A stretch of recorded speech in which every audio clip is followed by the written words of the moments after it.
Atmospheric, slightly mysterious intro music fades in and then out. Imagine this. You're sailing across the Atlantic, leaving everything you've ever known behind. You land on a remote, wild island with your family, your neighbors, over 100 of you. Your mission? To build the very first English settlement in the New World, a new life, a new beginning. This was the reality for the settlers of Roanoke Island in 1587. They arrived with hopes high, led by Governor John White. But the challenges were immediate. Supplies were dwindling, and tensions with local Native American tribes were growing. Governor White knew he had to act fast.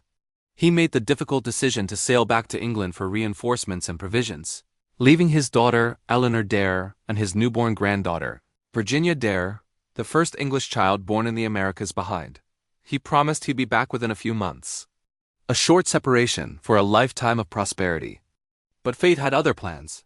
A devastating war broke out between England and Spain. The famous Spanish Armada and every available ship was commandeered for the war effort.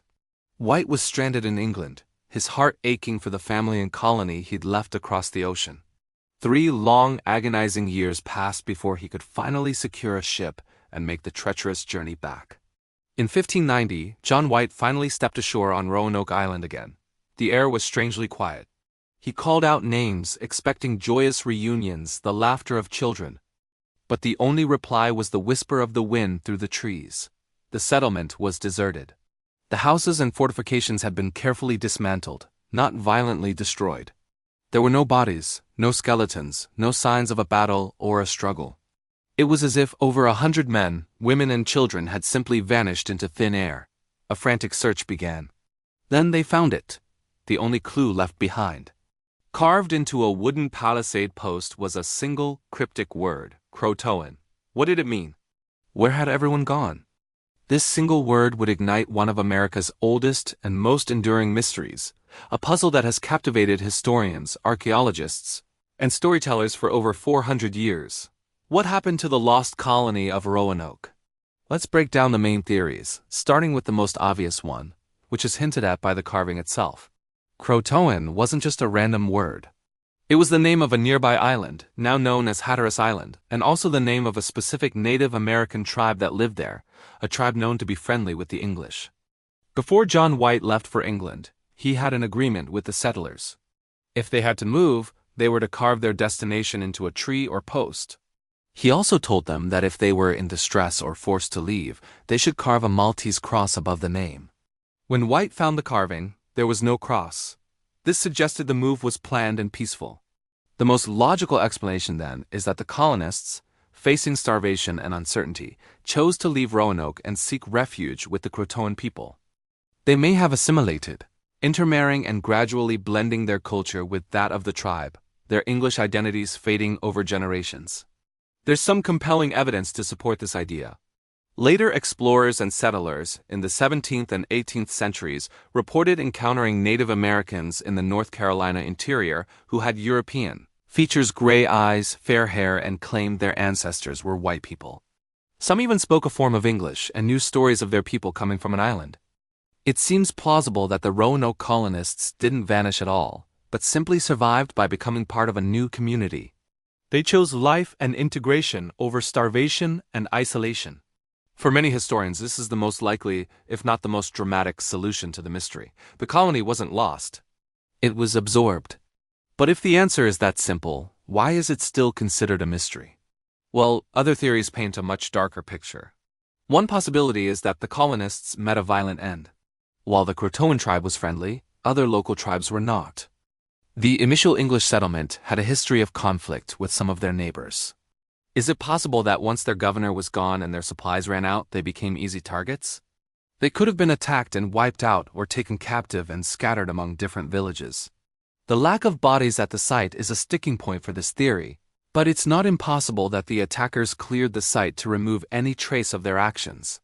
Perhaps the dismantled houses were a sign of a systematic eradication, not a planned departure. The word Croatoan could have been a red herring, or perhaps a clue to where the survivors were taken against their will. Then there are the natural explanations. Roanoke is on the Outer Banks of North Carolina, a region notorious for its brutal hurricanes. A massive, unrecorded storm could have swept through the island, destroying the settlement and washing its inhabitants out to sea. This would explain the lack of bodies and the dismantled structures. Perhaps they were taken apart to be moved inland, but the storm hit before they could finish. Or maybe the storm simply obliterated everything, and the few structures that remained were those that were partially built or sheltered. Disease is another grim possibility. The settlers were in a new environment, exposed to new pathogens, and their weakened, malnourished state would have made them incredibly vulnerable to a deadly epidemic that could have wiped them out quickly. In this scenario, perhaps a few survivors managed to carve the message before they too succumbed or fled. For a long time, the debate raged on with little new evidence. Then, in the 1930s, the story took a truly bizarre turn with the discovery of the Dare stones. A series of carved stones began to surface, supposedly inscribed by Eleanor Dare, John White's daughter. These inscriptions told a harrowing tale. They claimed the colonists were ravaged by disease and attacks, and that they fled inland.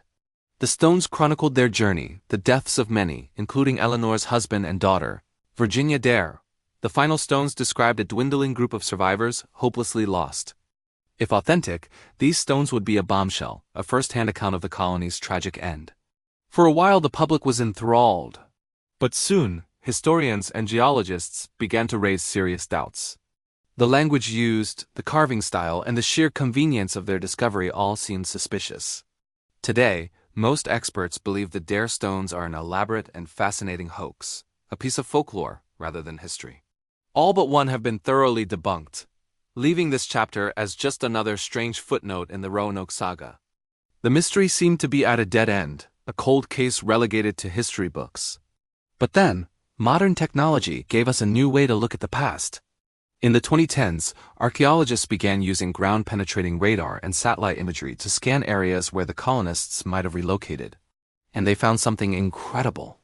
Near a place called Site X, about 50 miles inland from Roanoke, the scans revealed the faint, buried outlines of what could be European-style structures, hidden deep beneath the forest floor. Subsequent archaeological digs at the site uncovered tantalizing clues, pottery fragments, including a type known as Surrey Hampshire borderware, and other artifacts from the late 16th century that were clearly of English origin, mixed in with Native American pottery. This was a potential game-changer. It suggests that at least a small group of the colonists may have moved inland, away from the coast, and established a new settlement. It aligns perfectly with the assimilation theory that they didn't just go to Croatoan Island, but perhaps split into smaller groups, moving in with different native communities to increase their chances of survival. This archaeological evidence is the most significant breakthrough in the case in centuries, breathing new life into the idea that the colonists survived by blending into the American landscape. So where does that leave us? We have a cryptic word, tales of gray-eyed Indians, debunked stones, and tantalizing archaeological finds. The truth is likely a combination of these theories.